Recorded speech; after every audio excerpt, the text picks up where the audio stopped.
একাদশ শ্রেণীর প্রথম সেমিস্টারে ইউনিট 3তে যেটা আছে ভারতের জলনিকাশি ব্যবস্থা অর্থাৎ ইন্ডিয়ান ড্রেনেজ সিস্টেম।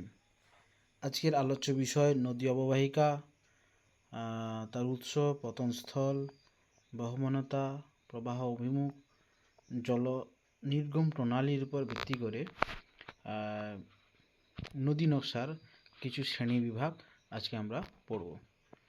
তো প্রথমত আমাদের ভারতবর্ষ হচ্ছে একটি নদীমাতৃক দেশ। এটা বলার কারণ ভারতে কিন্তু অসংখ্য নদী রয়েছে।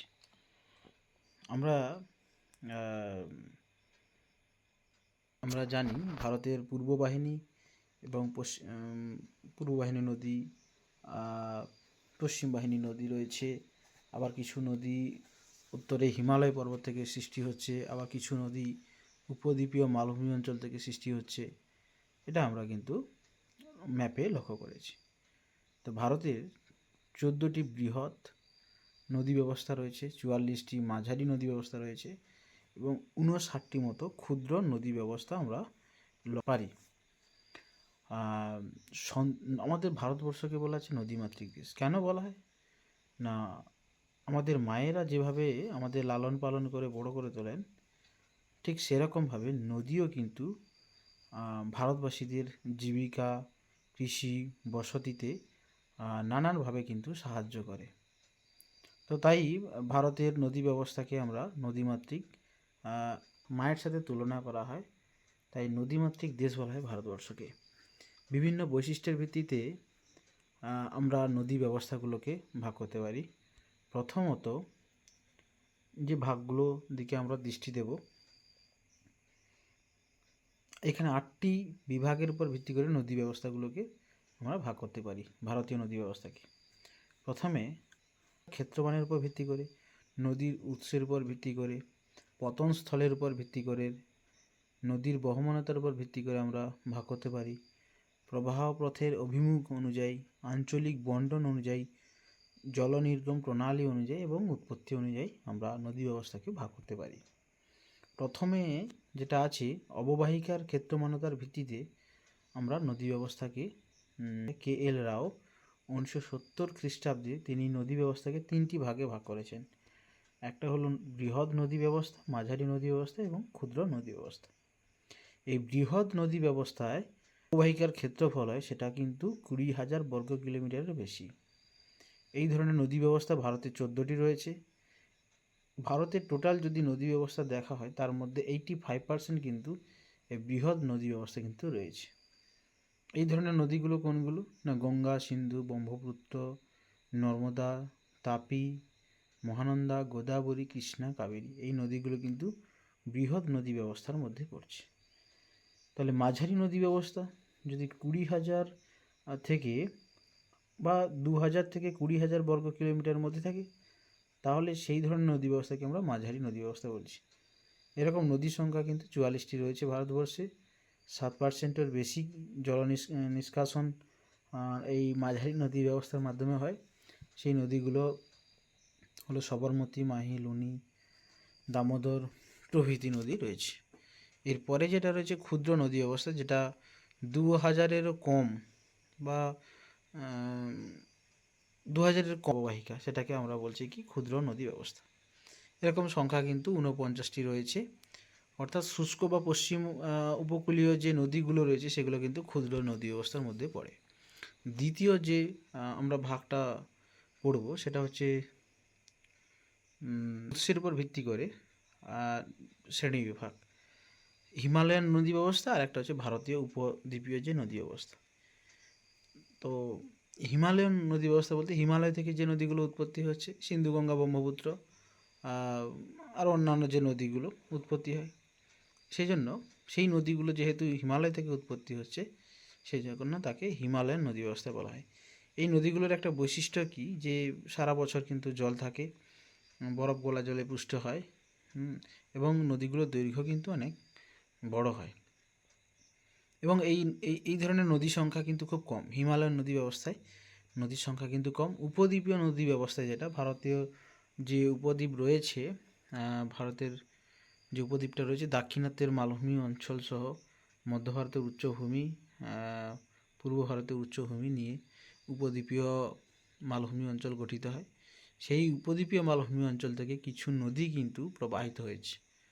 এই নদীগুলো সম্পূর্ণরূপে কিন্তু মৌসুমি যে বৃষ্টিপাত বা মৌসুমি জলবায়ুর উপর নির্ভর করে।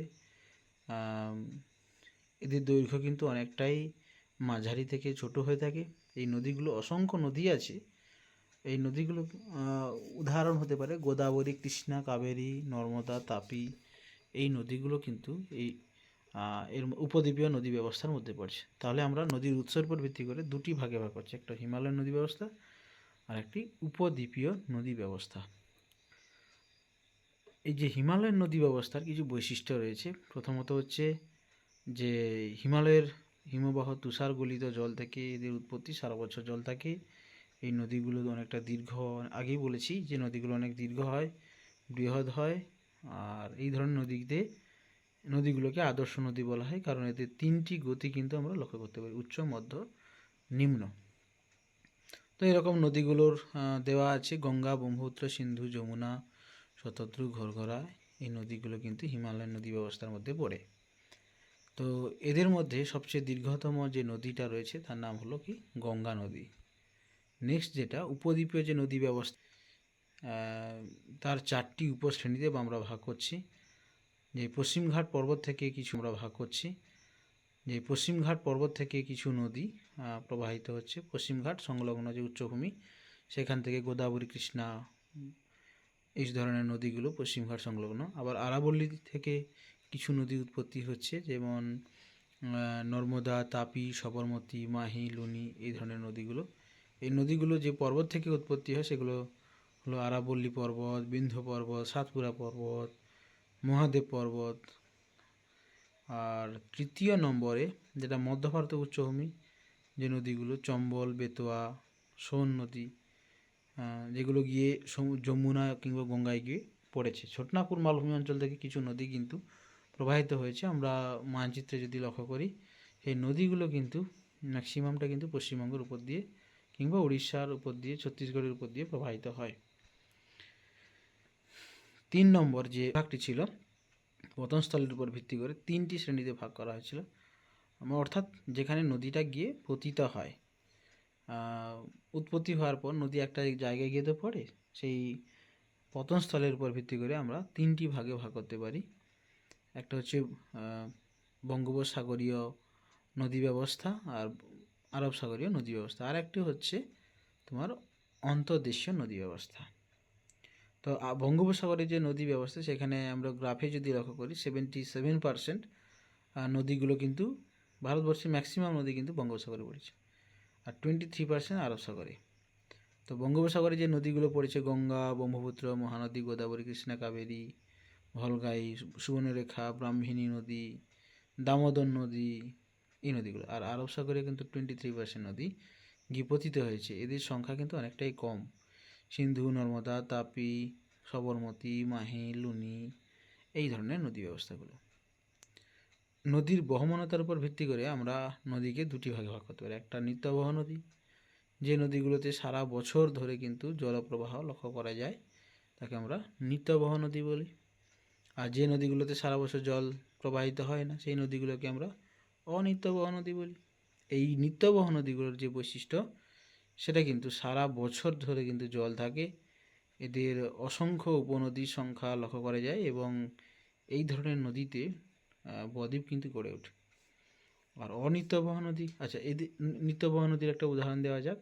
গঙ্গা, সিন্ধু, ব্রহ্মপুত্র কিন্তু একটা নিত্যবহ নদীর একটা এক্সাম্পল। আর অনিত্যবহ নদী যেগুলো আছে, শুধুমাত্র এরা বৃষ্টির জলে পুষ্ট, গ্রীষ্মকালে প্রায় শুকিয়ে যায়। এই নদীগুলোতে, এই নদীগুলো মাঝারি নাতিদীর্ঘ ঋতুর উপর ভিত্তি করে এই ধরনের নদীগুলো কিন্তু সৃষ্টি হয়। আর এই নদীতে অনেক সময় প্লাবন লক্ষ্য করা যায়, কেবলমাত্র বর্ষাকালেতে, অন্য কোনো সময়ে লক্ষ্য করা যায় না। আমাদের পশ্চিমবঙ্গের উপর দিয়ে কিন্তু কিছু এরকম অনেক অনিত্যবহ নদী কিন্তু প্রবাহিত হয়েছে। প্রবাহমানতার উপর ভিত্তি করে আমরা নদীকে 3টি ভাগে ভাগ করতে পারি। একটা পূর্ব বাহিনী নদী ব্যবস্থা, পশ্চিম বাহিনী নদী ব্যবস্থা, আর একটি উত্তর পূর্ব নদী ব্যবস্থা। পূর্ব বাহিনী বলতে যে নদীগুলো পশ্চিম থেকে পূর্ব দিকে প্রবাহিত হচ্ছে, অর্থাৎ ভারতবর্ষের পূর্ব কিংবা দক্ষিণ পূর্ব দিক থেকে প্রবাহিত হয়ে বঙ্গোপসাগরে যে নদীগুলো পড়েছে, এই নদীগুলোতে কিন্তু বদ্বীপ সৃষ্টি হয়, যেমন গঙ্গা, ব্রহ্মপুত্র, মহানদী, গোদাবরী, কৃষ্ণা, কাবেরী, এই নদীগুলো। আবার কিছু নদী রয়েছে পশ্চিম দিকে প্রবাহিত হয়েছে, অর্থাৎ পশ্চিম বা দক্ষিণ পশ্চিম দিক থেকে আরব সাগরে গিয়ে যে নদীগুলো পড়েছে, সিন্ধু ছাড়া বাকিগুলোতে কিন্তু বদ্বীপ কোনোটাতেই নেই। কারণও আছে, তার অনেক কারণ আছে। উদাহরণ হিসেবে বলা যায় সিন্ধু, নর্মদা, তাপি, সবরমতী, মাহি, লুনি, এই নদীগুলো পশ্চিম বাহিনী নদী। আর কিছু নদী রয়েছে যেটা উত্তর পূর্ব বাহিনী নদী, অর্থাৎ কিছু নদী উত্তর পূর্ব দিকে প্রবাহিত হয়ে যমুনা কিংবা গঙ্গায় গিয়ে মিশেছে, যেমন মহাদেব পর্বত, মৈকাল পর্বত, সাতপুরা, বিন্ধ্য, এই সমস্ত পর্বত থেকে যে নদীগুলো উৎপত্তি হয় সেগুলো কিন্তু উত্তর পূর্ব দিকে প্রবাহিত হয়েছে, সেই জন্য একে বলা হচ্ছে উত্তর পূর্ব বাহিনী নদী ব্যবস্থা। সেই নদীগুলো বেতোয়া, সোন নদী, চম্বল নদী। ওকে, এরপরে রয়েছে আঞ্চলিক বন্টনের উপর ভিত্তি করে নদী ব্যবস্থা। একটা উত্তর ভারতের নদী ব্যবস্থা আর একটা দক্ষিণ ভারতের নদী ব্যবস্থা। উত্তর ভারতের যে নদী ব্যবস্থা সেটা সম্পূর্ণরূপে কিন্তু হিমালয় থেকে উৎপত্তি হয়, এদের সংখ্যা অনেকটাই কম হয়, গঙ্গা, সিন্ধু, ব্রহ্মপুত্র, গোমতী ইত্যাদি। আর দক্ষিণ ভারতের যে নদী ব্যবস্থা, যে পশ্চিমঘাট পর্বত, সাতপুরা পর্বত, বিন্ধ্য, আরাবল্লী, এই ধরনের পর্বত থেকে যে নদীগুলো উৎপত্তি হচ্ছে, এদের সংখ্যা কিন্তু অনেকটাই কম। মহানদী, গোদাবরী, কৃষ্ণা, কাবেরী, এই ধরনের নদী কিন্তু দক্ষিণ নদী ব্যবস্থার মধ্যে পড়ে। আমরা নদীগুলোকে কতগুলো ভাগে ভাগ করতে পারি।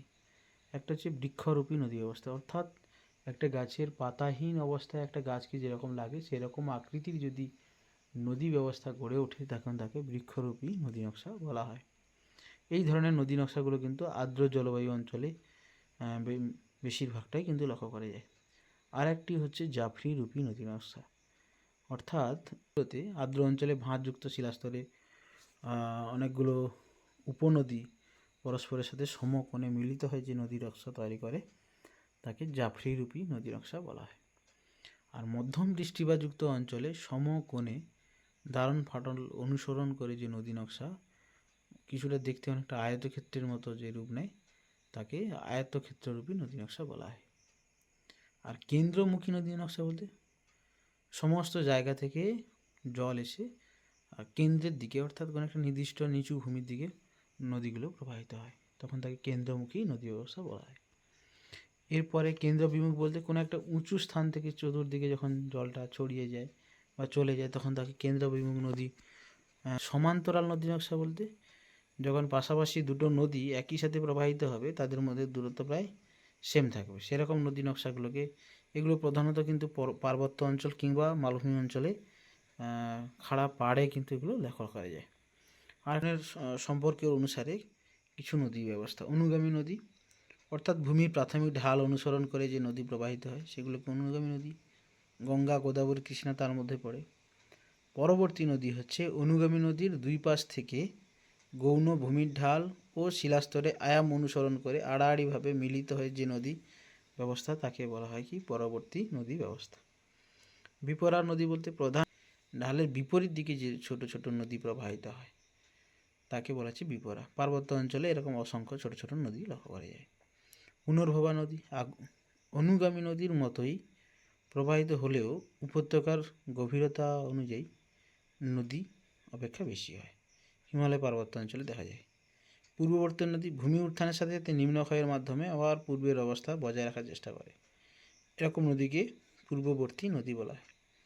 অধ্যারোপিত নদী না নবীন শিলার উপর গঠিত নদীর ক্ষয়কার্যের ফলে পূর্বের প্রাচীনতর শিলাস্তরের উপর প্রতিস্থাপিত হয়ে বর্তমানে গতিপথকে অক্ষুণ্ণ রাখে, এরকম নদী ব্যবস্থাকে অধ্যারোপিত নদী ব্যবস্থা বলা হয়। অসঙ্গত নদী বলতে ভূ অভ্যন্তরের গঠনের সাথে সামঞ্জস্য না রেখে যে নদী ব্যবস্থাটা গড়ে ওঠে, অসঙ্গত নদী ব্যবস্থা।